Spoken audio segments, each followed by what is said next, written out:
Great news. There's a quick way you can save money. Switch to Geico. Geico could help you get great coverage at a great price. And it only takes 15 minutes to see if you could save 15% or more on car insurance. Go to geico.com today and see how much you could save. This is the Stephen A. Smith Show podcast. I'm Stephen A. Stephen A. Smith Show on ESPN Radio. But this is obviously not the voice of Stephen A. No, sir. Jason Fitz, Elle Duncan sitting in for the man, the myth, the legend. Elle, how the heck you doing? Wait, no. How am I doing? Dude, you just did Le Batard with Sarah Spain and then ran over here, asked for 30 seconds to go to the rest to use the little boys' room, came right back, and now you're about to do 2 more hours. I kid. You know what? When I know I'm hanging out with you. Is that what it is? Well, it's something like that. 888-SAY-ESPN, 888-729-3776. Today might be my redemption. I don't know, Elle, because you kicked my butt pretty thoroughly yesterday, as people reminded me about on Twitter all day long. So you definitely won Round one Debate me. 101 of us getting to hang out for Stephen A. So obviously, first and foremost, we want to get everybody caught up on the Masters. We came into the day with Jordan Spieth sort of being the hot story. He has not started as effectively today as I think some of us have hoped. He's come back to the field at this point. So you now have a laundry list of guys at 3 under. Spieth is one of. So he double bogeys the first hole, then 6 holes on the par 5 second hole. And I found this to be interesting because I'm not sure exactly what hole he's at right now. We're on commercial break here on ESPN and the coverage of the Masters. But Spieth has never not birdied in his first 9. So we're going to see if he's able to make a furious rally. But the best part about all of this is that without even swinging a club, Tiger Woods is already climbing the ranks. Oh my and God. That's because the leaderboard is shrinking. So Tiger's come back in full effect and he didn't even have to do anything. Yeah. Jason Fitz. Oh my God. Here he comes. It took 1 minute and 55 seconds. So for all you guys in your office pool that had 2 minutes before Elle brought up the name Tiger Woods, you just won. Look. Listen, do you really want to talk about Bernd Weisberger or do you want to talk about Tiger Woods? You know what? Okay, first and foremost, let's just remind ourselves that the reason that the gap is closing is because Tiger hasn't blessed us with his presence yet. Correct. He On the hasn't golf teed course. off. And what do we know? It looks like a lot of guys are struggling a little bit today. I guess we're just going to presume everybody but Tiger is going to struggle throughout Here the he course of the comes. day. It's amazing how that works. It's like, you know what? Everybody else is having a rough day, which means it's Tiger's opportunity. Listen, I have 2 people that I care about today. I want to see Tiger do his thing, and I want to see Sergio Garcia if he has the yips again. Because as petty as I am, I can laugh at someone who already has the green jacket. There's not a lot of pressure on him in this. But what we witnessed yesterday was one of the worst, most catastrophic sports strokes I have ever seen in my life. I didn't know you could 13 a hole. Like I just always thought it was like putt. There was a mercy rule at some point. Like, hey guys, like does somebody behind him start yelling, "Hey, play through"? Like that's what I wanted. Just go to the next one. I would have just started aiming for the next green. And I wonder. I talked to Michael Collins for a little while last night, and I asked him. I was like, What do you say? If you're the caddy, what do you say at that point?" And he's like, "You just got to laugh about it. Like, you know your guy well enough. You just try and get through it, and you try and get you try and get through it in some point." I don't know if that's easy to do. I don't know if that's even possible to do, though. Listen, when he talked yesterday, he was completely and totally shell-shocked about what was happening. It was embarrassing. It was crazy. Nobody has ever done that on that particular hole, and it's only the second time ever at the Masters that someone has had a 13 hole. I mean, that's unbelievable how many times he had to drop and how many times that thing went into the water. It was comical. I'm going to be impressed to see if he can just sort of compartmentalize that and put it all away, because I can't. Which is why I'm not an elite golfer, in fairness. By the way, it looks like Spieth has bogeyed the 7th hole. So, here comes Tiger. Oh my God. Is this what we're going to do for the next 2 hours? Oh, you know what, Elle, that's fine. It's fine. Cause you know what? This is what everybody's doing. Everybody wants to know. Tiger tees at 127, and that's when we'll see what can happen. But at this point, we need everybody else to fail to get Tiger back in contention. So I'm okay with that. Why? Because you like things that are obvious. You know when Correct. something's so obvious, they call it a no-brainer? Well, here's a big one. Barbasol finally making razors. Introducing the Barbasol Ultra 6 Plus. It's got 6 ultra-thin blades for a close, comfy shave. You can go to Barbasol.com right now. Save some money. That's a no-brainer, too. That's all I would say. Great Do you segue. think Stephen A. says comfy when he talks about it? Probably not. He doesn't seem like a comfy guy. Like, I sound like what was that? One more time? Comfortable. Oh, that is so stinking good. So let me ask you, is there any solution here? Because part of the conversation I've been having all day, I think, is about with the Masters and what it looks like. And do we need somebody to go on a really dominant run? Because you and I talked yesterday sort of about where the eyeballs of golf are and why everybody pays so much attention to Tiger, right? That's a constant conversation. But I'm looking at Jordan Spieth specifically, and you look at Dustin Johnson, and you look at some of these guys and say, hey, you know what? There was the opportunity for a guy to go on a real roll. And if a guy goes on a real roll, maybe, just maybe, he can capture the attention of America. And maybe, just maybe in that process, we can stop being so infatuated with what Tiger does. Nobody cares. Oh. Come on. No, I mean, like, they care, but in particular, they don't care on a Friday. They don't care on a Friday. Again, all we're trying to do is get to moving day, right? We want to make sure Tiger makes the weekend, which he looks like he's in a good position to do, so long as he doesn't have a Sergio Garcia, a sports stroke. But listen, honestly, that's why a story like a Tony Finau, it is. It's like a sports stroke. Yeah, Tony Finau's a perfect example. But he's a fun story. But guess what? Nobody cares because Tony Finau is young or has a long drive or whatever, or can hit hard. He dislocates his ankle and then he just comes right out and prances his way into second. Exactly. He's now tied. Yeah, he's now tied for 14th at this point because he's 3 over on the day. But that's schematics. But outside of Tiger, people were talking more about Tony Finau and Tiger than they were talking about Jordan Spieth, who had a fantastic round 1. And found himself 6 under and was the leader heading in. Now, obviously, things have changed quite a bit in the second round, but that's the point, is that when it comes to golf, people want some of these ancillary storylines to be interested like they do in many other avenues. And so I think Tiger Woods, obviously still being in contention tomorrow on moving day, will mean more than whether Jordan Spieth makes a run in the last 9. Well, let me remind you of one thing. He birdies every hole. I don't care. Just let me remind you, as smart golf guys have pointed out to me in the last 24 hours, the last 12 Masters champions were all under par after one day. Was Tiger? No. And I didn't say he was going to be a champion. And I realized that the last one to do this 12 years ago, the last person to come out that wasn't and win was Tiger. That's the argument. But let's not kid ourselves. This is not 2005. Yeah, it was not Tiger. 2005. Yeah. It was not. But again, you guys keep saying that, I don't need him to win the Masters. I just need him to be in the conversation. And I don't know much about golf, but to me, in the conversation is in the top 20. Okay. Right? We're in the conversation. He's not in the bottom, and he's not hanging out with the amateurs, so we're good. No, I'll give you that. I think top 10. Top 10. If you finish this top 10, I'm happy. It's the Stephen A. Smith Show on ESPN Radio. 888-SAY-ESPN, 888-729-3776. You guys can always chime in. Tell us what you think the comeback mark is for Tiger. We love your thoughts. Elle Duncan, Jason Fitz, we are in for Stephen A. And it's time for Straight Talk, brought to you by Straight Talk Wireless. Best phones, best networks, no contracts. After we separated yesterday, there was all sorts of drama.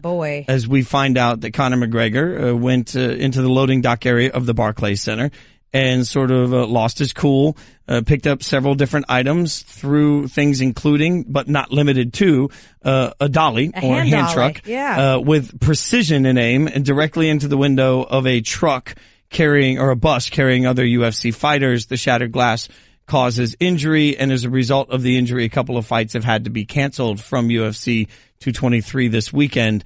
And now we have 2 criminal charges and a felony criminal mischief charge against Conor McGregor. So things have sort of blown up in that world over the last 24 hours. Now, many people initially saw the video, and I agree with this. As a child of the 80s with WrestleMania this weekend, I understand. Many people looked at it and thought, ooh, that looks so much like a bad WWE video. Staged. It did look like a bad WWE video. Mm-hmm. But whenever you tell me there's a conspiracy theory, I got to find the win on both sides.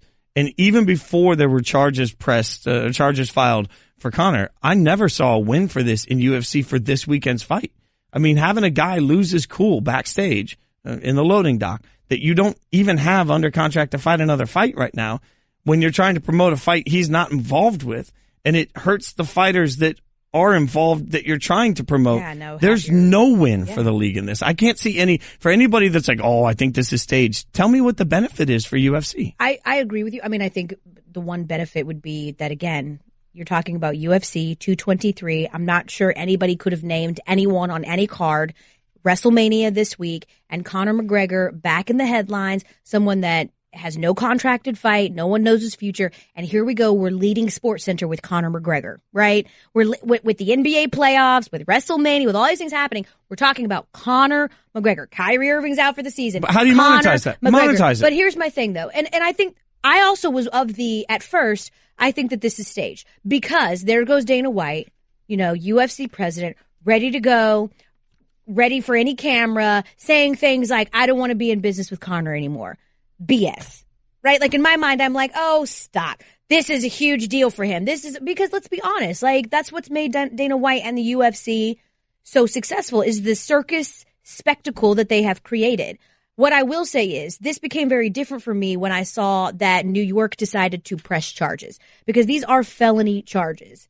And I don't think they have a sense of humor. They're not charging someone in what they think is a cheap ploy for attention. Well, we're going to get the details from somebody that's been doing great work covering it since all of this started to break. Our very own Brett Okamoto joins us on the Shell Pennzoil Performance Line.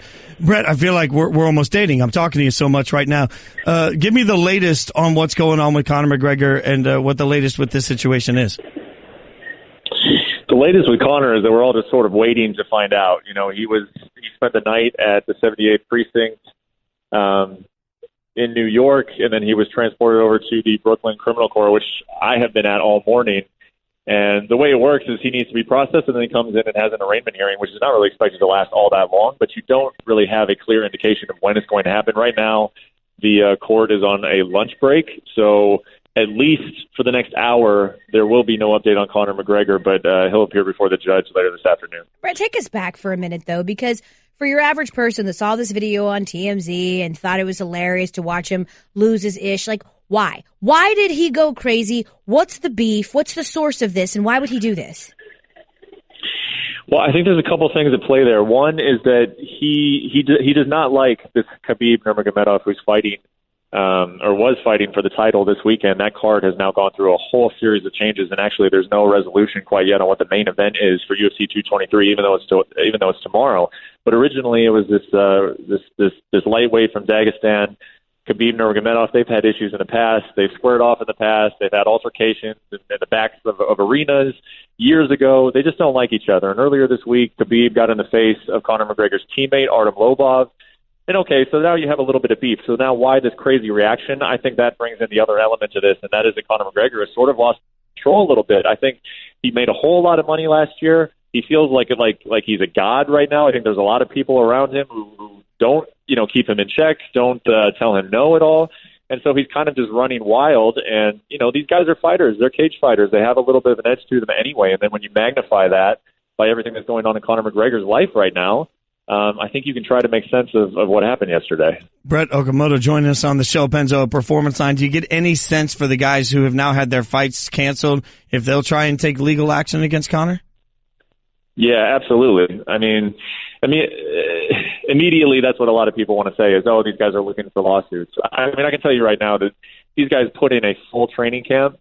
They have been working for 8 weeks, putting their bodies through a lot to come in and win a fight.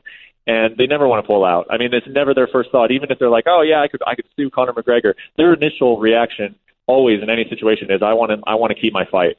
But, injuries played a part. The commission has ruled out some of them. I believe those guys absolutely will be suing Conor McGregor. And I think people who weren't injured but were involved in those buses are going to be suing Connor McGregor as well. He's going to be putting out a lot of different lawsuits as a result of this. Brett Okamoto is joining us now, our UFC analyst, to talk about the Connor McGregor situation. Stephen A. Smith Show, Jason Fitz, and Elle Duncan. Okay, so here's the other issue that I had, and I think some people have with the whole, this was all fabricated and fake and a cheap play for attention, a publicity stunt, is that you see Dana White, and he's on Get Up this morning over on ESPN, and he's saying, like, this isn't staged. And right now, he doesn't want to do business with Conor McGregor because this has really messed with his career. But we have seen this time and time again from Conor acting out. He's been sued before because of his antics. He does this at press conferences. Why are we to believe that this time is any different and that once this smoke clears here a little bit and whatever the judicial system has to do with it, that we're not going to go just back to what it was before, which is propping this man up and Dana White being back in bed with Conor McGregor? That's probably where it'll head, unfortunately. And I mean, that's just sports in general. I mean, if your star player crosses the line, gets out of control a little bit. I mean, sure, there are instances that there's just no turning back from. But even this instance, you know, you look at it and you look at the history of sports, Conor McGregor's career doesn't necessarily have to end from this. And he does represent a whole lot of money to the UFC. So, yeah, I think eventually it will reach a point where they are working together again in the UFC, and Conor is back in the good graces of the UFC. But I do think that even though we know that and we know the future of it, and that's probably where this will all inevitably lead, it doesn't change the reality that the UFC it does have an extremely strained relationship with Conor McGregor at this particular moment, and that is going to need a whole lot of mending. I want to see this guy fight. I want to see him come back and be the guy that I thought he could be with all the talent that he has. And if that's going to happen, he's going to have to mend these sentences with the UFC. I still hope that happens. I mean, I'm not necessarily rooting for McGregor after what he did yesterday, but you know, the sports fan in me still does want to see him in some ways live up to his potential and not completely throw it away. But Brett, if he comes back to the UFC to fight, isn't it fair to then question the sincerity of Dana White's comments when he says this is the most terrible thing that's ever happened to the UFC? Sure. I think it is. But again, I mean, I reference it to other sports. If you have an incident happen with a star player on your team, I mean, is the owner of an NFL team just going to outright cut a guy immediately? And again, there are some cases where there's just no turning back from, and you can't criticize certain owners, you know, for making decisions in the best interest of the sport rather than, you know, just turning their back on a moral situation. Conor McGregor really messed up. I don't know if this is a case in which, you know, the UFC just has to completely wipe their hands from him and say, we're never doing business with this guy because he threw a dolly at one of our buses. You know, I mean, as serious as that offense is, and they are coming out and saying it is a serious offense and they're unhappy with him, I think it just, quite frankly, I think it'd be unrealistic for us to demand that the UFC drop a guy who is the biggest star in combat sports right now. And Brett, I do have to ask you this because Dana White again on Get Up said that when he talked with Conor after this incident yesterday, at least they were texting, that Conor was unapologetic. Like, he didn't regret what he did. Do you think, based on what you know about Conor and the things that you just said about him in terms of the people around him and the yes men around him, do you expect a contritious Conor McGregor at some point, or do you think it actually helps his bad boy image if he doubles down and says he doesn't regret this and just takes his punishment and takes his medicine? Throughout this point, up to this point of Conor McGregor's career, I would predict that he would be contrite in the sense of he's prevented other guys from competing on the card. You know, the guys that he injured, Michael Chiesa, Borg, he has always shown at least a little bit of a healthy respect towards the other combatants in his profession. And I mean, yeah, that doesn't go to his opponents when he's out there trash talking and he's getting ready for a fight. But by and large, he has a respect for the sport and what the demands that it requires to participate in the sport. But we are reaching a level in which you just don't know. If he's just crossed over that edge to the point where he won't feel any contrition, that he's so stuck in whatever I do is the correct thing to do, that I don't know. I honestly don't know the answer to that question. But I would say that up to this point, you know, based on my experiences with him, that he would at least feel bad about, you know, preventing those guys from making money and furthering their careers on Saturday. You guys can follow him on Twitter at @Okamoto ESPN. Brett, we appreciate your time, man. Thanks for keeping us updated on everything. Thanks, guys. Talk to you soon. Bye, Brett. Great work by Brett. But I will say this, Al.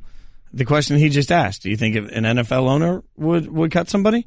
He throw this exact same situation. Depends on who the player is. You want to tell me that a player from another team goes into the loading dock area, picks up a hand dolly, throws it at the team bus, it breaks the glass, and it causes an injury that forces three players, one of which are two players, one of which is very important to the opposing team, forces that player to miss a game or miss a series of games? I absolutely think that player gets cut. Sure. I think in today's world, that NFL player gets cut. And does that mean he never gets another opportunity in the NFL?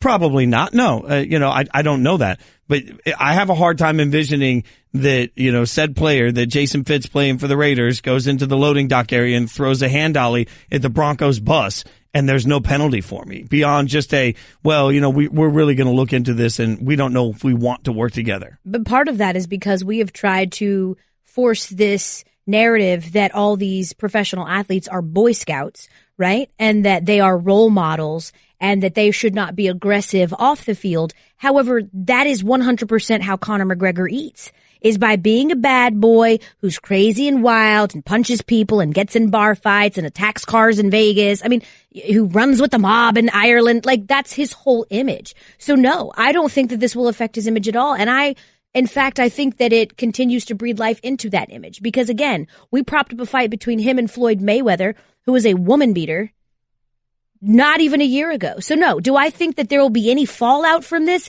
outside of legally? No, it'll cost him some money. He'll get sued. Maybe he'll do some jail time. Probably won't. Maybe he'll get, the other side of this is that because, right, he's Irish and he is not an American citizen, there is an opportunity here, a chance here he might be deported. He might have to stay in Ireland while these proceedings play out. But in terms of his career, no, I don't think there'll be any fallout. That's Straight Talk. Straight Talk Wireless, nationwide coverage on America's largest and most dependable 4G LTE networks. When we come back, you'll hear Dana White's thoughts because it's not just Connor that has me fired up in this whole process. It's Dana White also. You'll hear what he had to say when we come back on the Stephen A. Smith Show on ESPN Radio. I know there are several of you out there that had a bad night. You know why I know this?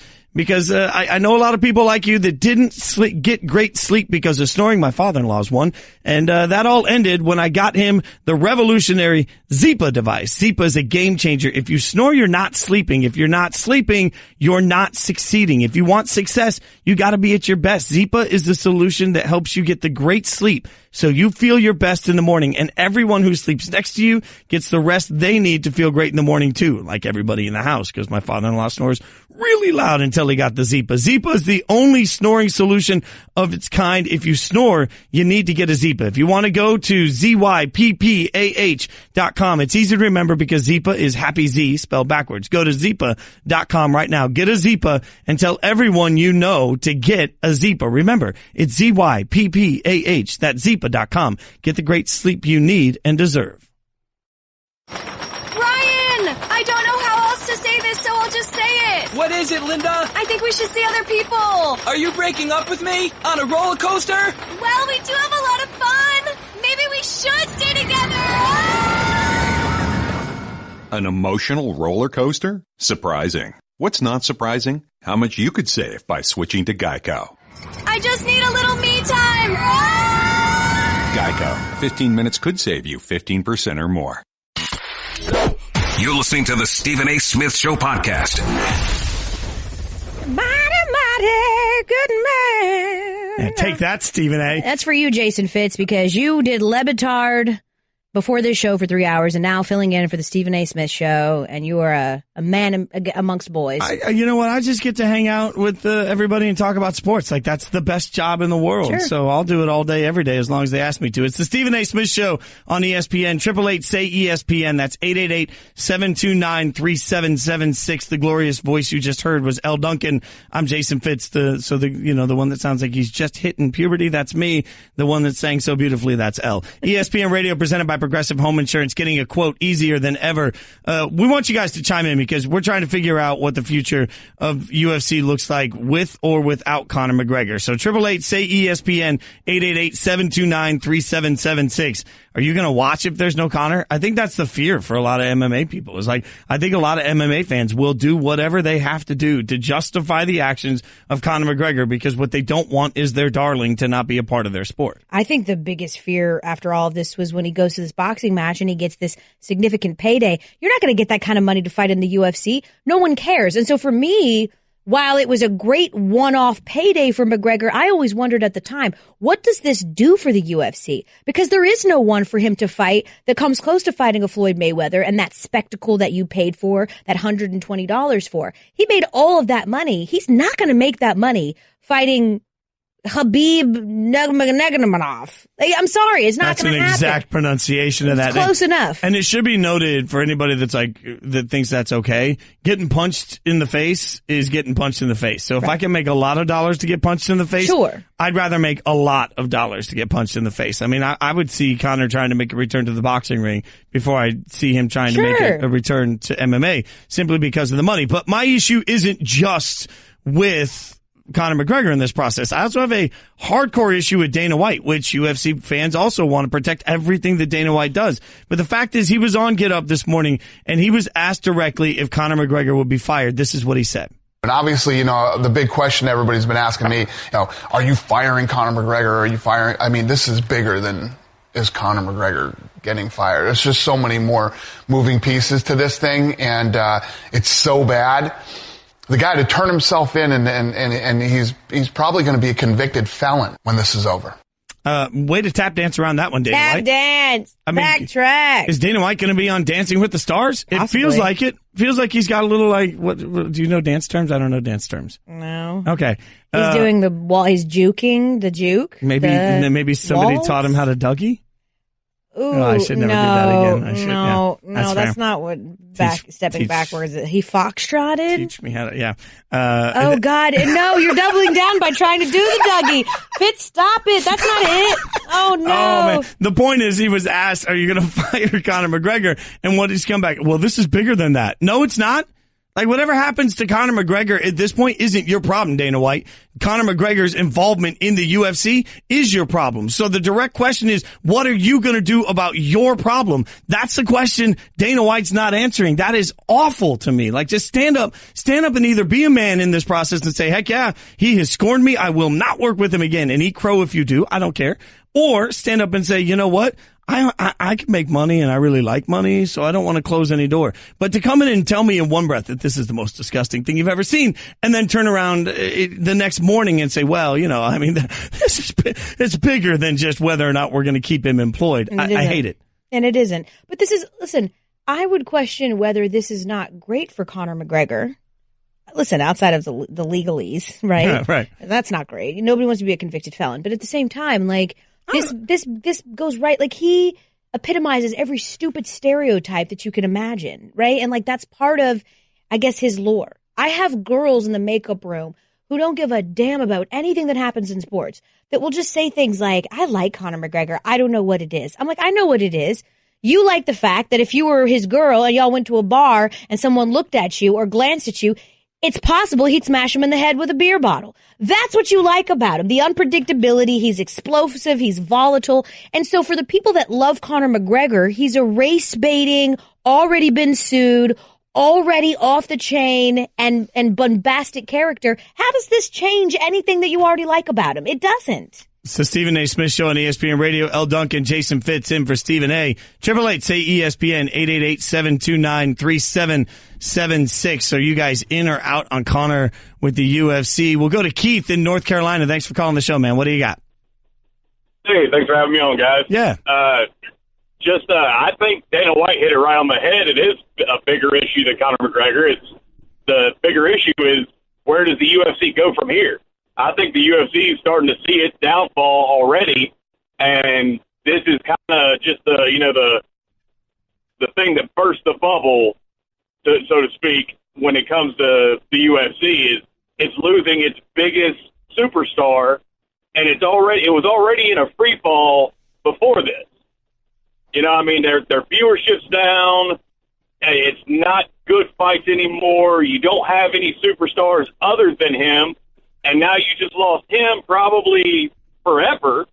And I don't see how the UFC can actually sustain itself anymore. And that's my point, Keith, is that you mentioned they're in a free fall before yesterday afternoon when you decided to do this behind the scenes of a press conference. Okay. No one was talking about UFC 223. Not a one person. We didn't have an analyst on. None of this was happening. Why then would you part ways with the one person who registers? Because if anybody else is fighting and throwing dollies and doing all that in the UFC, no one cares. It's a mention. It's on our bottom line that runs, but it's Conor McGregor doing it. And so we take the bait again. So with that being said, why would Dana White part ways with Conor McGregor if he already knows that the status of his organization is in doubt? I don't know. I don't see him doing it, but I don't see the UFC sustaining after this, because, this is going to take a long time for Conor to get cleared once he does get charged and trials start, all that stuff. So, he's going to zap a year or two right there just because of these charges to where he probably can't fight anymore. And that's going to, I follow the UFC a little bit, and I'm a fan of mixed martial arts, but I didn't even know they had a pay-per-view coming up. Right. Keith, thanks for the call, man. I appreciate it. Bingo. But he makes a really interesting point I hadn't thought of. This legal process could take some time to play its way through. I think at this point, the UFC has to look at it and say, man, I wish we would have developed another star. I wish we could have brought somebody else up. But we all know it's not that easy. Is right? there some kind of rule that says that you can't fight while you're undergoing legal proceedings? Because can't you see that happening? Can't you say, I'm thinking about the movie Creed, and I understand that this is fake, okay? That Creed is not real. Just right? an okay movie. Right? Creed was so good. God, Fitz has so many terrible takes on movies, and I'm so over it. He has said so many stupid things in the last 20 minutes, you guys. I don't want to throw him under the bus. But in Creed, right, he was supposed to fight that guy who was going to get his last fight in before he went to prison for a couple of years, right? And that was the whole thing. Like, see this guy fight one more time before he goes to prison. Could you not see Dana White somehow spinning this into before he heads to jail, before we know the fate of Connor McGregor, here's the guaranteed maybe one last time you'll get to see him fight. You're right. And I totally understand that. But I also feel like I'm allowed in that process to lose respect for Dana White for coming out and making such a... My problem isn't whether or not Conor McGregor comes back to the UFC. My problem is Dana White acted like a WWE announcer last night when he came out and said, this is the most terrible thing that's ever... You can't ask me to buy that bill of goods and then turn around and say, but...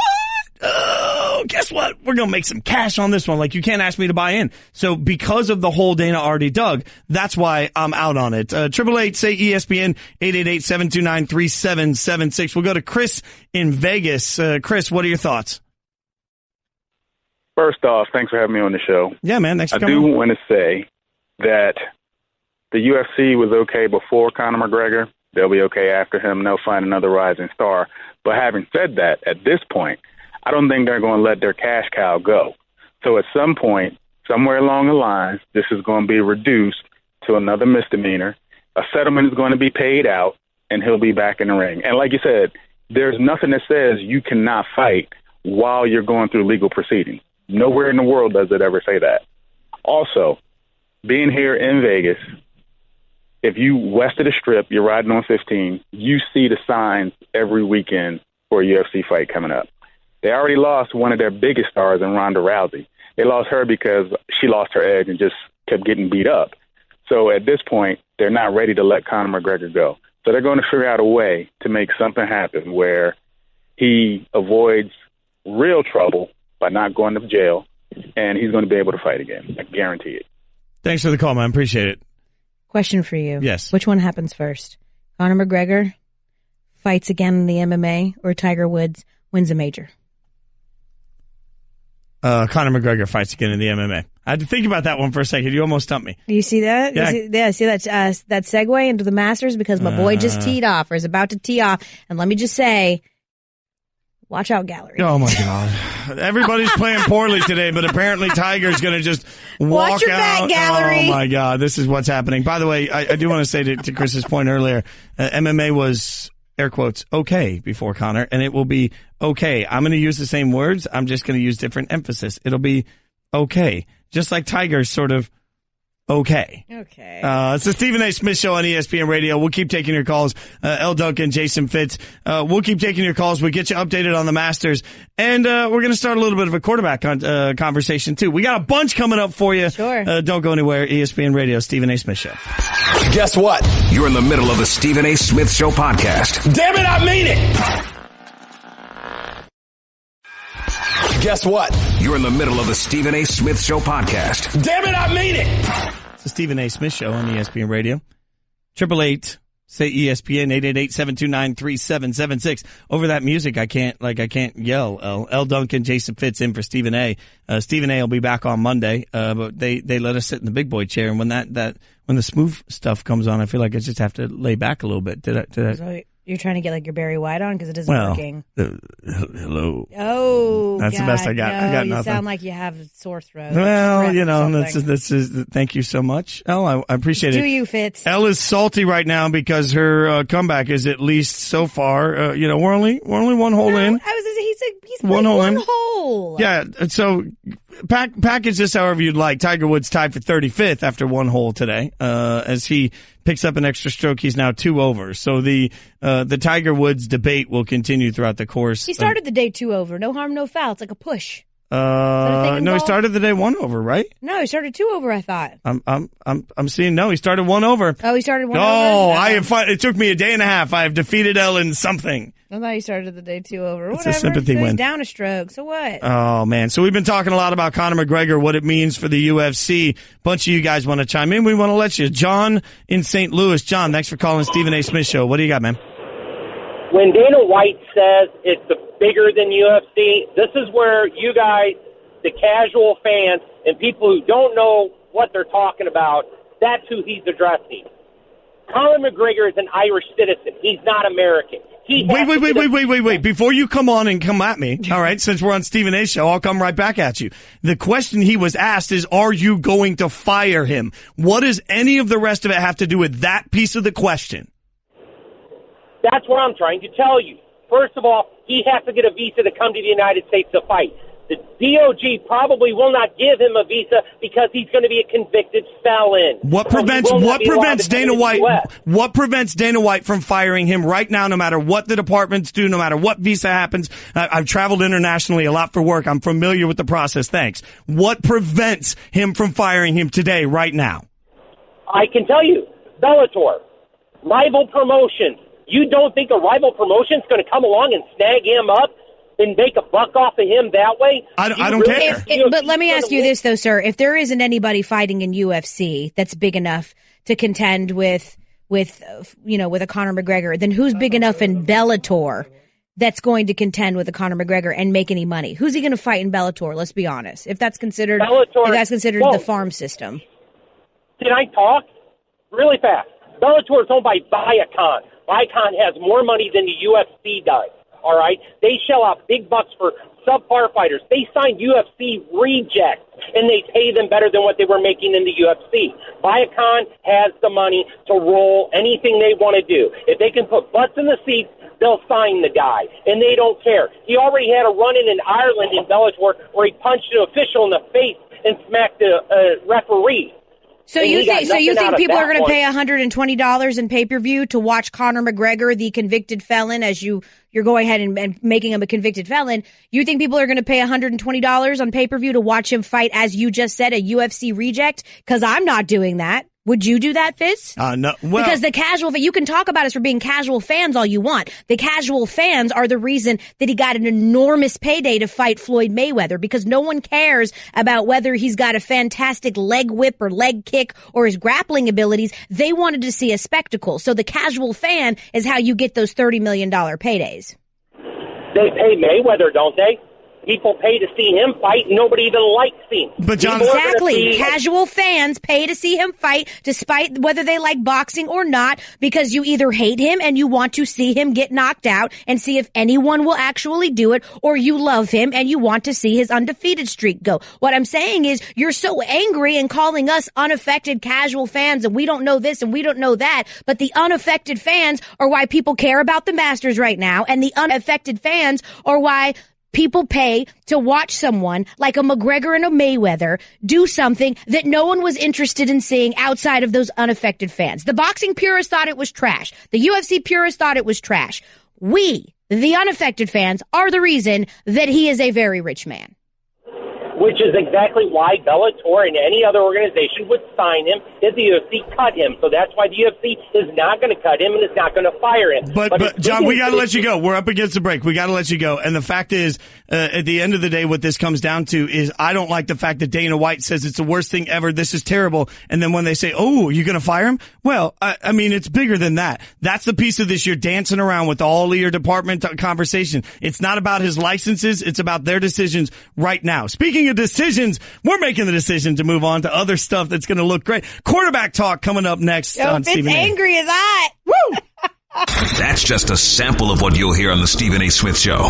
Weekdays at 1 p.m. Eastern on ESPN Radio and the ESPN app. Great news. There's a quick way you can save money. Switch to Geico. Geico could help you get great coverage at a great price. And it only takes 15 minutes to see if you could save 15% or more on car insurance. Go to geico.com today and see how much you could save. This is the Stephen A. Smith Show podcast.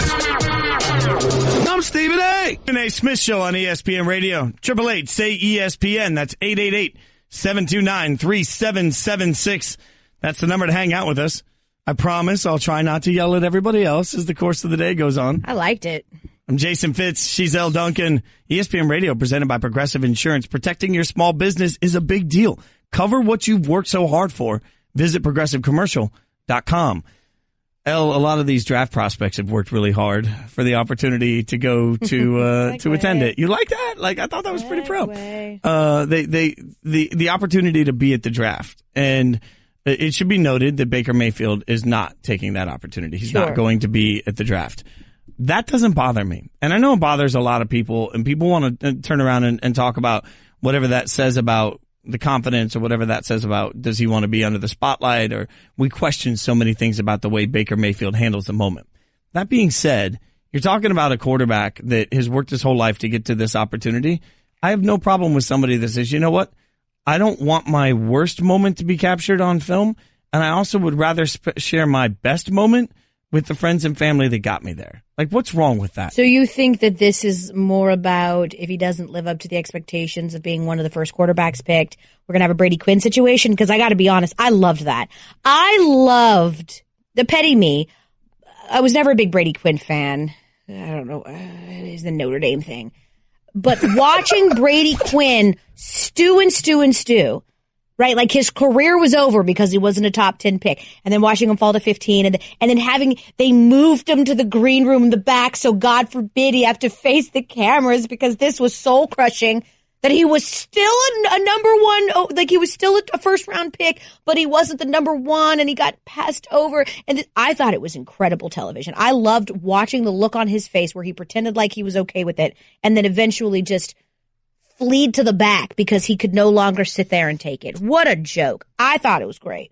So you think that for Baker Mayfield, this is about wanting to be with his family or wanting to curb any expectation? I think it can be both. I mean, I look at everything, in my life, I do pretty calculated. I know that's shocking. I'm a pretty calculated guy, right? So I make pros and cons lists. I'm that guy that takes like the little line and puts down the middle of the paper. And I'm really write them out? Pros and cons. Yeah. I mean, I like the visual of knowing exactly how many lines of pros I have versus exactly how many lines of cons. I mean, I think that's smart and organized, and I don't appreciate you rolling your eyes at that either. But ultimately, if I'm sitting down writing a pro, I get to shake Roger Goodell's hand.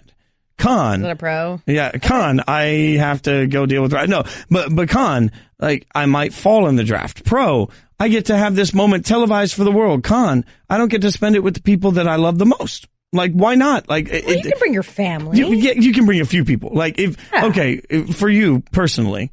If you were going to the ESPN talent, whatever that means, we'll call it on air. I hate the word talent. The ESPN on air draft. And they were like, all right, you have the opportunity to attend it and you can bring a few family members or you can watch it from your home with everybody. What would you do? I'd go. Would you? I'd bring my parents and my husband. Okay. Easy. You'd stay at home? You want to invite the neighbors over, your cousins? Kind of like a block party sounds like a lot of fun. Okay. A block party where it's like, hey, I might be the 18th round pick of the ESPN. The 18th round? Yeah. Good God, how many rounds are there? It's 372. That's an exact number. Jeez. That's an exact number. No, I think that all of it comes back to sometimes we just want everybody to fit into the bubble of what we like. But we also have to understand, like, petty is a real thing for athletes. I mean, think about the fact that, my God, the NBA lost for a league that handles everything right. The one thing this year they've handled incredibly wrong. The thing that stands out to me that still just hurts me in my no-no places every time I think about it is the way they handled the drafting of the All-Star teams. They should have televised it. If they had televised it, it would be spectacular. Why didn't they? Because some of the players weren't comfortable with it. Why? Because nobody wants to sit there while somebody else is picked. So we allow the petty, like when we want the petty, we allow the petty. I'm just saying that above and beyond the petty, it's okay for somebody to say, you know what doesn't sound like fun? Sitting in a room with a bunch of guys that are all anxious about being drafted and not knowing what's going to happen. I have no problem with it. Okay. Listen, I don't have a problem with it. Do you? I mean, it's your moment, right? If you want to spend your moment at home with the TV cameras there, cool. You want to spend it at the Y or whatever you want to do. You want to go and dress up and put your fancy, right? Like you lift at the Y. I believe that. You look like one of those Y guys. I need the machines with like the levers. I can't like free weights, no, but like. I was going to say, you do like the ankle weights and you're that guy walking around the track. I'm trying to get my fitness, I see. I don't appreciate your judgment. So listen, the deal is that this is all conjecture for us. We'll never be asked to go to any draft. We'll never be anybody's number one overall pick except maybe our spouses. Why don't we bring someone in who's very familiar with this situation? He's a guy that, and Fitz, I said this to him earlier when he was on SportsCenter with me. When I first saw him playing in the NFL many, many, many years ago, not to age him, I looked at my mom when he made his signature move, and I was like, what the was that? And how does anyone contend with this? Like, this dude is part responsible for kind of revolutionizing the position of defensive end. He's a 7-time Pro Bowler and someone that is very familiar with being in the situation of getting to go to New York or wherever the draft is at that time and sit on that stage and have the commissioner call your name. Let's bring him in right now. I'm talking about NFL great Dwight Freeny. And Dwight, in the last couple of years, we've seen a lot of top picks decide that they're not going to attend the draft. Now it's Baker Mayfield. As someone who was a first-round pick, how big of a deal is it for them to not be there? I don't think it's a big deal to go. To be honest with you, This is his moment. This is his moment. This is his family's moment.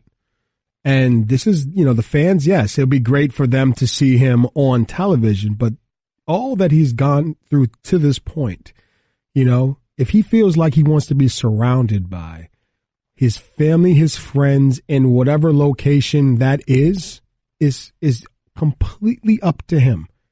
And, so if that's what he decides, hey, good. I didn't go. I was the 11th pick. I didn't go. Okay. And it was perfectly fine. Some guys decide to go. Some guys decide not to. I don't think it's a big deal. Okay. And listen, anybody that knows Baker Mayfield knows he marches to the beat of his own drummer.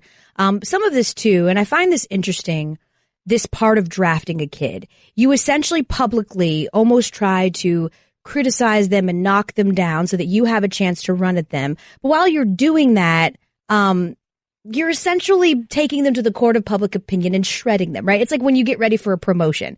You have this team telling you how great you are for all these years, and then when it comes time to pay you, it's like, you did this wrong and you did that. What were some narratives that you heard about yourself before you were being drafted that you thought were uncategorically untrue? Well, I mean, I think it's the nature of the beast. I just think that's what just happens. They want to critique every little thing about you. For me, it was, you're not big enough to play defensive end in the league. That was the big thing for me. It was just, great motor, you have great numbers, blah, blah, blah, but you're a situational guy. No one that size who isn't, 6'5", 275 pounds can play defensive end in this league. There hadn't been any guys really before you, so you have to be a situational guy. So for me, it was kind of like, okay, great. Well, I'm going to prove everybody wrong because, I'm not grabbing rebounds here. Okay. If I was grabbing rebounds, I need to be 6'5", 6'8", whatever it is. I'm not doing that. All right. I start at point A, got to get to point B. And that's what it is. There's no better leverage than natural leverage. I'm a little bit shorter, which is great for me because I can get underneath the blocker. So it worked to my benefit. And now I see guys my size being drafted all the time, which is great, because now I can kind of smile a little bit knowing that, look, it's not about those numbers of 6'5", prototype, whatever. It's about your heart and how well you play the game. And that's what all should matter. Yeah, well, I'd say it paid off. 7 Pro Bowls and a Super Bowl ring later. Talking here with Dwight Freeny on the Stephen A. Smith Show, Jason Fitz and Elle Duncan. Speaking of Baker Mayfield, there's these rumors now that the Patriots have some interest in him. And as I mentioned, he's probably going to be a top 10 pick. He's going to be one of the top quarterbacks to go. I get it. Tom Brady is 40 and you have no one on that roster, but he claims he wants to play till he's 45. We haven't seen any attrition. Do you really think that they would package both of those to try to move up so that they could have someone sit on the bench indefinitely, Dwight? Well, I don't think that they need to move up and get a quarterback right now. This is my personal opinion on it. I think that, they've had tremendous amount of success drafting later, finding these gems in the draft, developing those guys into great pros.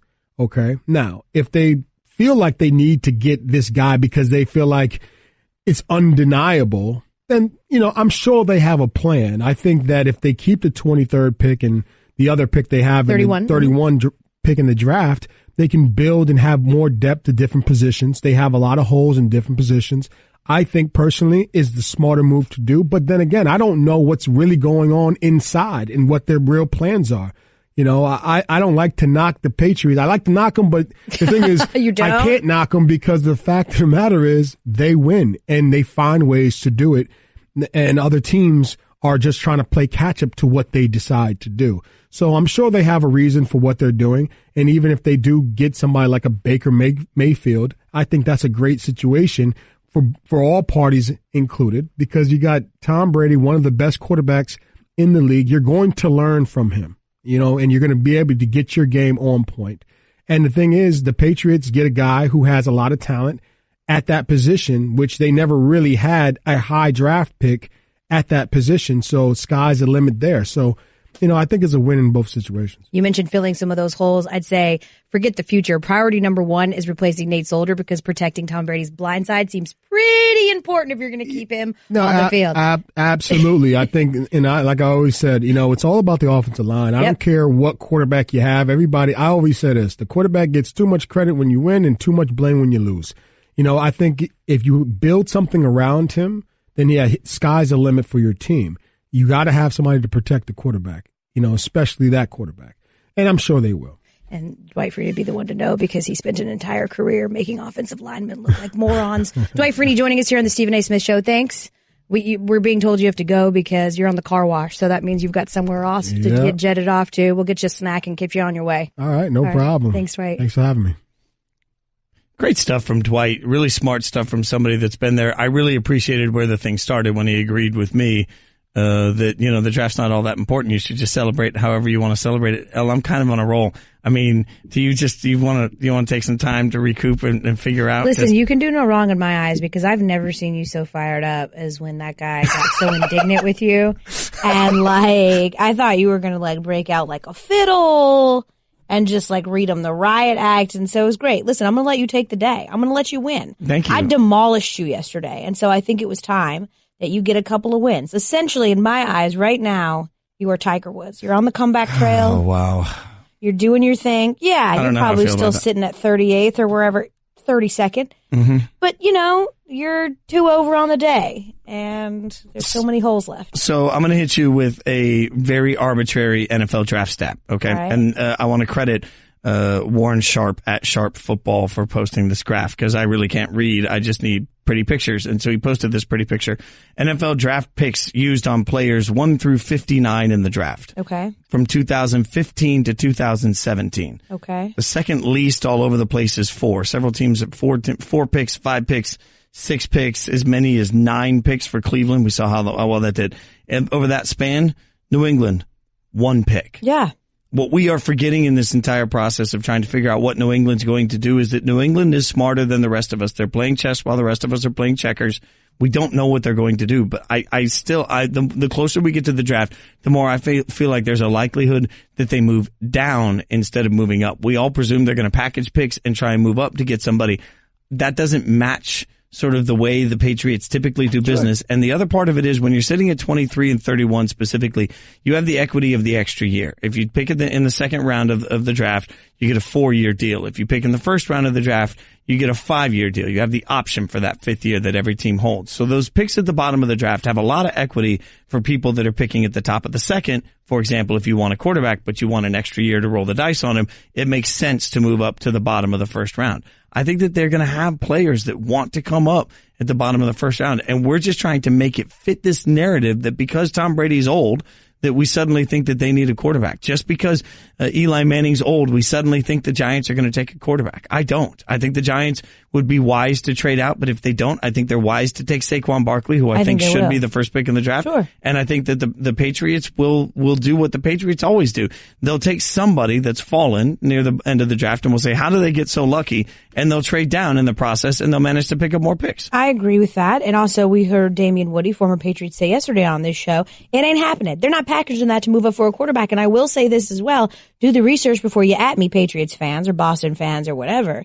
If there is one kink in the armor of Bill Belichick, who is an otherworldly coach, Hall of Famer, arguably the best to ever do it, it is his drafting abilities, particular with the rounds that are a little bit higher. Like, he's forever going to be, the guy that got the 6th round pick. And like, that's great. And got this Jim and Tom Brady. But his draft picks don't traditionally go super well. So that is not a part of his resume where he shines or excels. And I think knowing that is why he doesn't make a lot of moves to try to climb up early into the draft, because it doesn't work out for him typically when he does. It's the Stephen A. Smith Show. Elle Duncan, Jason Fitz sitting in for Stephen A. It takes two of us to fill the shoes of that, of the magic that is Stephen A. 888-SAY-ESPN, 888-729-3776. Joey in L.A. wants to chime in on this. Joey, man, what do you got? Thanks for calling the show. Hey, Jason. Hey, Elle. Thanks for taking my call. Happy Friday. Happy Friday to you, too. Big football fan, big New York Giants fan. I believe the rumor of the Patriots, and their interest in Baker Mayfield is perhaps to drive up the price of what their division foe, Buffalo, would give up to move up and get a quarterback.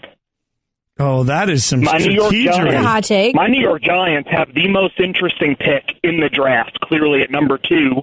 I'm one of those. I do not want a quarterback. I want Saquon Barkley first. If we took Chubb, I'd be okay with that, but I think we should trade the pick. No, I don't disagree with any of that, Joey. Thanks for the call, man. I think that's smart. I think they should trade the pick if they can, and the more the quarterbacks become part of the conversation, the better. But I had not thought of hey, let's leverage trade talks so that the Bills pay more in this. That's some conspiracy. That's some like straight up Netflix documentary hunting at 3 a.m. when you probably just need to go to sleep level of conspiracy. In particular, because the Bills, they do have 2 first-round picks, 12 and 22, and a lot of people believe, and again, these are mock drafts, right? This is all speculation and whatnot, but a lot of people believe in most of the mock drafts that I'm seeing, they're going to go defense, right? Maybe a Minkah Fitzpatrick or Roquan Smith, the linebacker from Georgia. So that's with that first pick and with that 22nd pick, that maybe they'll try to address something on the offensive end, but maybe receivers, right? With a preparation of should they move on from OBJ, et cetera. I'd still go Saquon. I wouldn't trade out. I think he is a transformative type of player. And look at some of the teams that we've seen this year alone who had a running back that was literally the key figure in these huge turnaround seasons. Leonard Fournette, Alvin Kamara. Who would have thought that the dude that would spent more time on Tennessee's bench was going to turn the Saints into a playoff team, a Super Bowl contender? And I think that, and specifically because we're coming off a year where those running backs were transformative, Saquon Barkley, for all intents and purposes, is going to be a generational type back. At least he is in his workouts. And based on what we saw at Penn State.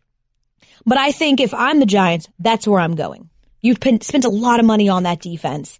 They need to perform. I'm squarely in on the Saquon Barkley should be the first overall pick in the draft. And I know people always roll their eyes because of value at running back. But frankly, if Saquon Barkley's picked 4th overall in the draft, if the Browns get the quarterback of their dreams at 1 and Saquon at 4, everybody's going to say, oh my God, they won the draft, right? Yeah. But the fact is, the dollars and cents difference between the 4th pick and the 1st pick on the value of the total contract is about $5 million.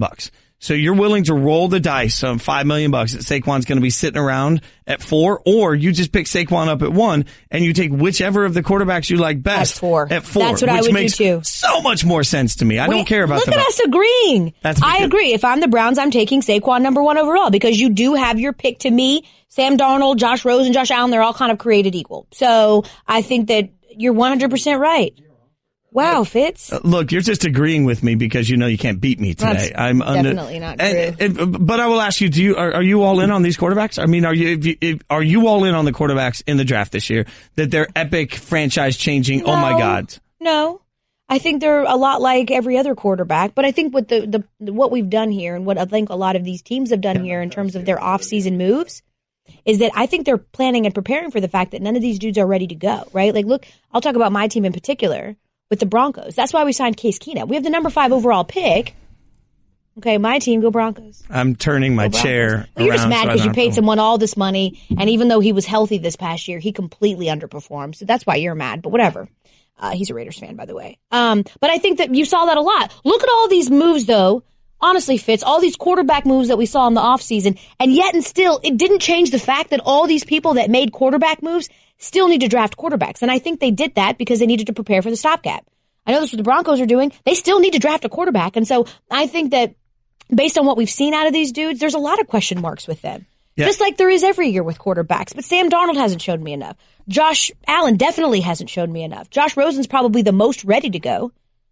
I think that, to your point, the stopgaps are there, and now we're so desperate to find whoever the young quarterbacks are that we're just flocking because to this look cup. look who we're talking about right now in the NFL. You've got your Hall of Famers, and then you got Tom Savage. Are you joking? Ryan Tannehill making $100 million. It's a joke. So, of course, we're desperate for some new talent. We need some new blood. Not in Oakland, where we've got Derek Carr. Call me Derek. Who totally it's the Stephen A. Smith. It's How did y'all's playoff run go this year? Wow. What happened with that? Or Wow. what's... Remember, because he didn't break his leg, you guys are going to win the Super Bowl last year. So what happened this year, Fitz? Did he break his leg again? I forgot. Can you remind me? It's the Stephen A. Smith Show on ESPN Radio. I'm going solo for the last portion of this. 888-SAY-ESPN, 888-729-3776. Elle Duncan, Jason Fitz sitting in for Stephen A. When we come back, we've got shade being thrown from a coach, and then maybe some sub-tweeting type response coming from a star. It's another day, which means it's more NBA petty drama. I can't get enough of it. We'll fill you in on it next on the Stephen A. Smith Show. I just saved hundreds of dollars by switching to Geico. I feel like a whole new person. Disclaimer, you will not become a whole new person. This is impossible. You might be able to join a gym or diet program, buy a new wardrobe, get hair implants, but your DNA and physical form will remain the same. Geico waives any and all liability if you attempt to become a new person, except a cyborg. If you choose to become a half-human, half-cybernetic organism with lasers for eyes, the Geico legal team would be cool with that, because, quote, laser eyes are pretty sweet. Pew, pew, pew, end quote. Geico. 15 minutes could save you 15% or more. You're listening to the Stephen A. Smith Show podcast. Stephen A. Smith Show on ESPN Radio. 888-SAY-ESPN. That's 888-729-3776. Jason Fitz, Elle Duncan. It takes two of us holding hands in Kumbaya to make one Stephen A. That's it takes a lot here. And we're doing our best to hold down the fort, but really to make sure that Stephen A. is happy, we're going to do the smartest thing we can. We're going to surprise him, like you should surprise a friend or loved one today with a bouquet from 1-800-Flowers.com. When you order a dozen multicolored roses for just $29.99, check this out. You get another dozen absolutely free. Just go to 1-800-Flowers.com/ESPN. So, Elle, when I finish kicking your butt throughout the duration of the day today, you can send me flowers as a thank you for, yes? Cool story, bro. That's what it's going to say on the little note on the flowers. Cool story. Thank you. Thank you so much. So let's give everybody a peek behind the curtain, because I think sometimes people think that, when you're hosting a radio show, you're sort of in a bubble, and then the mic comes on and you yell, and then you go back in a bubble and then you yell. No, we just spent the entire last break arguing about where LeBron's going to go. Yeah. I mean, so the thought of where we are in the NBA, the fact that we're not even to the playoffs, and it's not just for our jobs, it's actually for our amusement. We'll still sit down and have an argument about where LeBron should go, reminds us that the NBA is maybe the single most compelling sports opera, sports reality soap opera, sports reality show anywhere, anyhow, anyway. 365 too. You look at WrestleMania this week's got nothing on day in, day out. Because the NBA ain't scripted, boo. Oh, it's not scripted. It's the only league that's had a ref thrown in jail for throwing games. I read that book. Personal Foul is a hell of a book. I'm just saying. So Tim Donaghy. The drama didn't go anywhere last night, because in case you just saw the final score for the Wizards last night, they weren't just beat. They weren't just beaten. They didn't just lose a basketball game. They were flat out outplayed and humiliated. It was a 126-106 loss last night to the Pacers, and it was sort of one of those punch in the stomach, like, what is going on games that we see sometimes in the NBA, where for whatever reason the guys came out and just didn't have it. But after the game, Steve Kerr, the head coach, talked about it and had some feisty words. In general, it's hard to win an NBA game if you don't put forth that all. I'm embarrassed. I mean, I know that this game doesn't mean anything in the seeding. The playoffs start next week. It's an embarrassing effort, pathetic effort. How much success they play in terms of playoff series? Well, maybe they are. Maybe that's what it is. Maybe the game doesn't matter, so we'll try next week. So hopefully we will. Pathetic. Embarrassing. I mean, Those are trigger words from Kerr, and everything Kerr does is calculated, right? This is the same guy that let his guys coach some of the game earlier this year, which I yelled about at the time, and this is his newest motivation tactic. But it definitely feels like there's a disconnect for the Warriors right now, and we expect that turning the playoff light on will make that go away. But it feels like Kerr's had to really rivet these guys a few times. Well, yeah, and I mean, listen, you got to understand as well, like, I get the whole, like, Steph Curry's not playing and all of those things, but this is really the first time, too, Fitz, that this team is under real pressure. Like, this is not a cakewalk, even before they had Kevin Durant. It was a foregone conclusion that they were going to represent the West, right, and that they were going to go to the NBA Finals, and then what happened from there, we would see. But this is the first time where people believe, despite the fact that the Rockets haven't proved, before Chris Paul, of course, that they can win in the playoffs, or that they can show up, that James Harden can step up in the playoffs. It's the first time that, like, they're a true underdog, right? Like, the Rockets are not, this isn't a situation where, like, the Rockets found their way to number one. They are, by far, the most, or playing at least, the best, and have consistently played the best basketball on either side all year long. And I think that some of this pressure is getting to him. And while the seeding doesn't mean anything, you're talking about a team where, again, because of who is playing, it is supposed to be a foregone conclusion that you don't just go to the NBA Finals, that you win a title. And all of a sudden, it seems maybe they're a little complacent.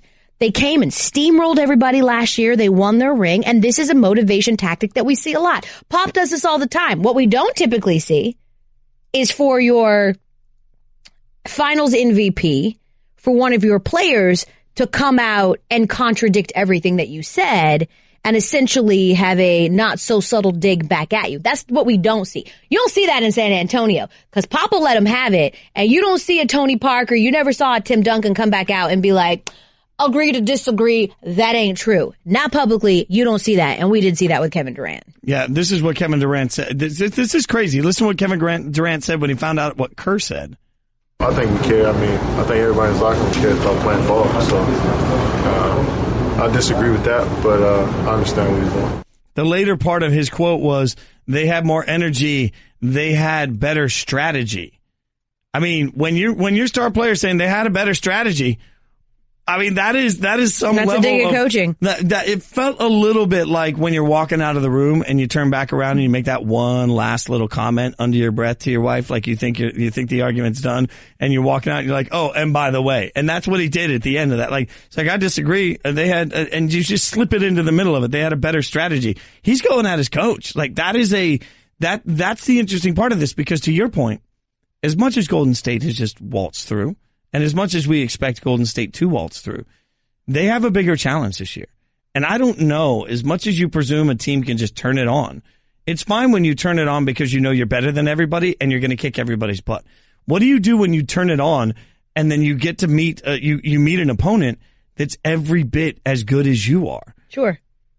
I mean, that's the part of this that I think is going to create the interesting piece of the playoff puzzle. I agree, and I think because this is the first year, too, where you're really looking for this Warriors team to have a true identity. Like, the identity of the Warriors last year was, well, they've got four of the best players in the league. So, defensively, offensively, they can do whatever, and they can do it all. But again, to contend with the Rockets, who have a true identity, you're going to have an identity, and that is what I think some of the guys talked about in terms of what Steve Kerr said, David West saying that, Sean Livingston saying that. Like, they came to his defense and said, it's important. I think that he's asking for us to build some kind of identity that we don't currently have, whether Steph is here or not, because we don't know when Steph's coming back. Steve Kerr's already said he ain't coming back for the first round, which is not going to be a problem for them. We believe, right? Like, anything is possible and whatnot, and the West is tough. But they need to figure out who they are with and without Steph Curry in order to get back to the NBA Finals, a place that you are supposed to be when you've got that starting five. Now, I'm going to backtrack here a little bit, because you said, we don't see this with Pop, and we don't see it with San Antonio. Isn't it possible we're seeing this in the biggest, loudest possible way with San Antonio, with Kawhi? I mean, is there some sort of a piece here and this is one of the evolution pieces of the NBA that I've talked so much over the last year with ESPN about how you've seen the empowerment and the voice of NBA players really embraced, where they've figured out, hey, we control our own destiny. Doesn't care if I'm under contract. I want to be traded. I'm going to say what I want to say. I want to play with who I want to play with. I don't care what you think about my legacy. I'm going to go do whatever I want to do. I understand that Kerr's obviously Kerr, but the sort of snapback, sort of the clapback thing that's going, as the kids say, maybe it's going on everywhere, and we're just seeing it in different degrees. But that's the genius with what Kawhi Leonard is doing, Fitz. Kawhi hasn't said a word. When's the last time Kawhi Leonard talked? When's the last time he said anything? He's not saying anything. So he's letting everybody churn that hype wagon as much as they want and speculate and say why he's doing this and sources saying that and we believe it's because of this and maybe it's because of Isaiah Thomas and he wants this and he wants that. He hasn't said anything. He hasn't said one single thing. And that, I think, is the Popovich and Spur effect. Because I'm not saying everyone that ever played for Popovich never disagrees with anything that he does or how that organization is run, but it is a class organization and they don't speak out. In the same way that rarely ever do you ever see someone on the Patriots roster speak out, at least while they're still there. They don't talk. They're quiet. They let everybody talk for them. Is that sustainable in the new NBA? I mean, if that's the case, and Pop is the one thing that can sort of keep everybody quiet and keep everybody sort of marching to one beat for one drummer, is that even sustainable? Guys now want to have their voice. They want to be able to have their opinion. They want to be Kevin Durant. They want to be able to have burner accounts and go at people. Like that's part of what it means to play in the NBA. But you can't say that you want to be able to have your voice and then have a burner account, right? Like that's not your voice. That's not you were just busted. And how long would he have spoke through someone else's prism if we hadn't have busted him doing it? And I think, yes, obviously they've got so much cachet. These NBA players have a ton of cachet now. And deservedly so. They're making so much money. You know, they're on the rise. They've got the youngest fan base. The marketing is through the roof. They've all got shoes, and I get that. But playing this out in the court of public opinion, I think, works in very specific situations, and at times it doesn't work. And in a situation like a Warriors and with a Steve Kerr, an organization that tends to be pretty team-friendly, player-friendly, with a coach that's very player-friendly, it just doesn't behoove you to play this out publicly when you've had a season where you've kind of come off as a sensitive Sally, which is what we're seeing with Kevin Durant. There's been a few times this year where it's like he's been up in his feels. You're catching some feelings, yo. And I love Kevin Durant, and I've defended him. I think all the attacks on him for going to Golden State was unfair. He wanted to win a ring. So what? He bid his time. He went to go get a ring. What's wrong with that? But he's now a little bit in his feelings. I think it's starting to get to him, and like, some of this seems like it's misplaced anger, and it shouldn't be on Steve Kerr's doorstep. You know, it almost becomes a recurring theme today. Like, I never had a problem with Durant going to Golden State. I've been ripped for that for a long time. I have a problem with what he says now and how he handles certain things. Just like I don't have a problem with how Dana White runs UFC. I just have a problem with what he says now and how he handles some things. It's the recurring theme. It's the it's the arc of the story today. Elle Duncan, Jason Fitz in for Stephen A. We just spent so much time there on the West, but there's actually a matchup tonight that still matters. Oh, yeah. That's right. We are this close to the NBA playoffs, and there's a huge matchup tonight that could change the perception or change everything in the East. We'll tell you about it next. Stephen A. Smith Show on ESPN Radio. Guess what? You're in the middle of the Stephen A. Smith Show podcast. Damn it, I mean it! Guess what? You're in the middle of the Stephen A. Smith Show podcast. Damn it, I mean it! Yes. Boricua, morena, Boricua, morena. That singing over there, that's Elle Duncan. I'm Jason Come on, Fitz. you can't play Big Pun on me. The funny thing is I'm bouncing around and I look a little like Tigger, but not like a good Tigger, and Elle at least lets me do it. I appreciate that. I love it. Do you, Fitz? Well, that's, Elle Duncan, Jason Fitz. Don't forget, baseball's back. Tune in Saturday as Bryce Harper and the Nationals host the Mets, presented by Barbasol. Coverage begins at 12:30 p.m. Eastern on ESPN Radio, ESPNradio.com, and the ESPN app. It's the Stephen A. Smith Show. And Elle, we've been outed. Dan Atlantic B-Boy on Twitter says, if someone told me Elle Duncan and Jason Fitz were having an affair, I would be like, I knew it. Oh, yeah. I think it's because I'm that cool. Is that what it is? Yeah, like people are like, definitely. There's that. I could see that happening. You know, we've been talking on the radio for a couple of days now, and I'm 6 months pregnant, so obviously that an affair makes. Well, you're welcome. The baby is yours. There you go. All kidding aside, you can see Elle obviously on SportsCenter in the weekends, crushing it. You can see both of us on SportsCenter on Snapchat. Fitz at night, which is 5 a.m. Yeah, 5 a.m., 5 p.m. Just go out on Snapchat. Check that all the time. And also, shamelessly, you can hear me me on Spain and Fitz from 6 to 9 p. Monday through Friday on ESPN Radio. So if you've had fun with us the last couple of days, nobody can fill Stephen A's shoes, but we try. I do have particularly small feet, so I would take like one Doesn't shoe. take a lot. Doesn't take a lot. All right, there we go. So all the NBA talk we've been having, and we should at least point out that there's a massive matchup tonight. And, And this matters not just for the standings, but also for my pride, because I'm so dug in on the Sixers. I actually talked to Ramona Shelburne today earlier, and I said, please, God, tell me there's a way I could not be wrong. And she's like, I want to tell you that. So I know the world loves the Sixers, but the Sixers do have an opportunity tonight, taking on the Cavs, to get themselves into a position where they can have the 3 seed. And no matter what happens in the playoffs, that's amazing. Can you imagine that? Having like at least hosting one like playoff round, that's pretty dope. Obviously, it will help tremendously considering we don't know when Joel Embiid is coming back. I love this. And let me just say this very quickly and throw this out there for you. You're doubling down because the stance that you're taking and what everybody's going to say outside of the playoff implications is, could we be seeing LeBron facing a team that will be his team come this time next year? I don't see it. I don't think I needed the voice for that, but yeah. That's me being Jason Fitz. Oh. That's actually my announcer voice. Is it possible that LeBron James is getting a preview of his lineup for next year? That's pretty good. If your voice would crack more, it would be like that. Go ahead. I don't see it, dude. And I know that everyone seems to think, okay, if he stays in the East, that's his best opportunity. But I mean, just like in terms of the X's and O's part of what the Sixers do, they're not spot-up shooters. Like, that's not how they excel. And, like, that's what you need to exist to live around LeBron James. If you take the ball out of Ben Simmons' hands... Okay. He doesn't shoot the ball. I don't understand. If I'm sitting around and I'm like, you know what? If I were a single man about town, I'm not, but if I were, and I was sitting around and I was like, you know what? As a single man, I like to set the place as this. I like to put my dishes in this cabinet, and I like this stove, and I like this refrigerator, and you know, you're all happy with it. This is the way things go, and it's going just fine.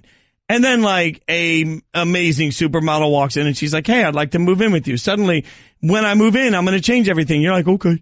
That's what the 76ers would do. They would be flat out, okay. You can't make someone spot it. That's not what they do.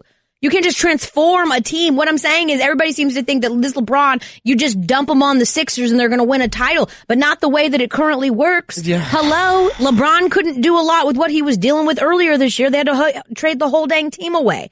That's not what they do. That's not what Embiid does. I mean, obviously he's a better shooter than Ben Simmons, but that's not their strong suit. Yeah, well, you can develop some of your strong suits when you have the opportunity to date a supermodel. And LeBron, in this example, is the supermodel. Elle, follow me. She's all out. That's fine. There's also another consequential game as we say goodbye to you, that being the Raptors game today, because if they win, then they clinch the number 1 overall seed, and then the Celtics know they're locked in at 2. Well, and then we can all start. It doesn't matter that Toronto's the top seed because they can't do it in the playoffs. I can't wait for that conversation. Of course. The East is just a bunch of hot garbage, and we're trying to find a way to sort it through. Thanks for hanging out with us. Stephen A. Smith will be back on Monday. Elle Duncan, Jason Fitz, we really appreciate you guys letting us sit in for the man. Thanks for listening. Connor McGregor showed up Barclays Center in Brooklyn. He and a group of men attacked this bus. Getting ready for a fight. This is the most disgusting thing that has ever happened in the history of the company.